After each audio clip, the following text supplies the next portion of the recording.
My name is Vint Cerf. I'm Google's chief internet evangelist, and part of the reason that you're here is that my mission, in part, is to get more internet built all around the world. And your role in this, in part, is to help us collectively understand what's happening to the internet and to appreciate what we can do to make more of it happen. Some of you have come from very long distances, and I deeply appreciate the effort that you've gone to join us today.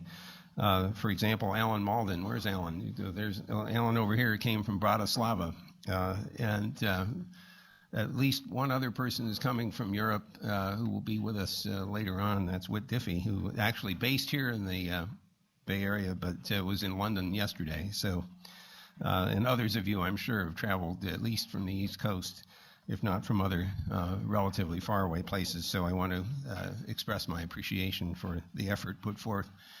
About 25 of us in the room are outside of Google, or non-Googlers, and about 65, when they all get here, are from Google. Our purpose today is to try to capture objective and quantitative perspectives on the state of the internet. And we're trying to do this on many different dimensions, some of them legal, statistical, technological, application space, and things of that sort. And so particularly appreciate people who have taken the time to develop materials for this particular event, or at least to adapt what they have. And I also want to emphasize something about the nature of this two-day session. It's my fault if you feel like, if you're one of the participants and presenting, that you didn't get very much time. That's my fault. I tried to keep the presentation aspect of this event relatively small in the hope that we would have a lot of discussion. And what I would like to see and hope will happen is that we raise issues and have discussions among the panelists and with the other participants, so that we can illuminate issues that might not otherwise have gotten consideration. So there's this structure is long on discussion and short on presentation. Also, in the interest of saving time, I'm not going to ask everybody to identify themselves. You know, the usual thing is going around the room. The side effect of that is that I would ask you to go and introduce yourselves during the breaks to somebody you don't recognize and somebody you don't know that's in this meeting.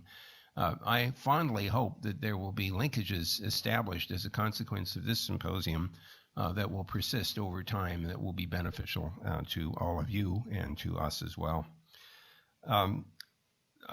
Because this format is a little bit experimental, I am absolutely open to and encourage critical remarks about the structure and the organization, and if you will share those with me, I'd appreciate it. If we conclude as a group that we should do more of this, we want to take your comments into account and organize any subsequent sessions in a way that we collectively think is an improvement. Well, I'm going to spend just a few more minutes trying to set the stage for what is going to unfold over the next 2 days. I am not going to go through the agenda. You've seen that many times in your email, and you'll see it on the board over there on the whiteboard, so I don't plan to go through that. The way I see it right now is the internet is at an important flex point, I think, in its history. It's 2009. We are experiencing some scaling issues, which are in some ways not new, but persistent. The network is much larger than it was 10 years ago, or 20 or 30 years ago. We are plainly about to run out of the allocable IPv4 address space. We are not very far along on the implementation and deployment of IPv6 generally in the network. The ISPs have been very slow to implement such a service.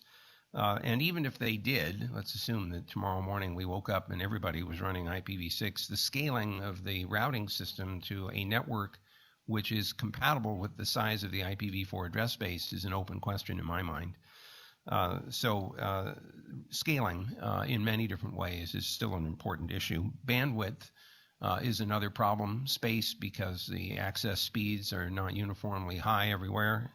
And as the applications increase their the need for higher bandwidth, the core will also experience a need to increase its capacity.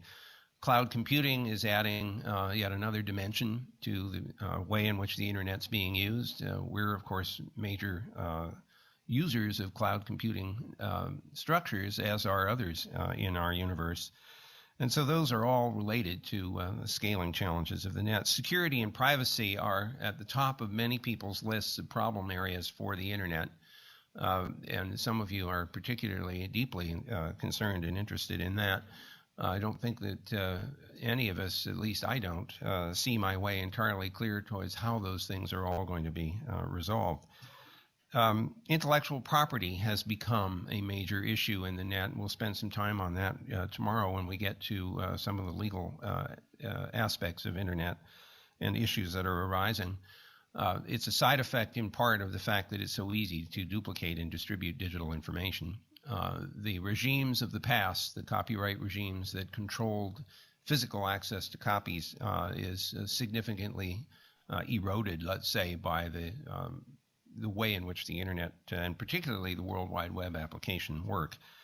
I would say similarly, e-commerce is an increasingly important component of the net, and yet we are deeply concerned about authenticity and integrity of the transactions, to say nothing of their confidentiality.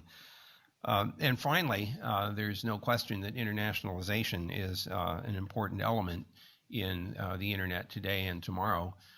Some of the statistics that most of you will be familiar with say that there are almost 700 million people on the net from Asia and another 400 million in Europe, for some definition of Europe, which keeps changing, and another 250 million or so in North America, 140 million in South America, and so on.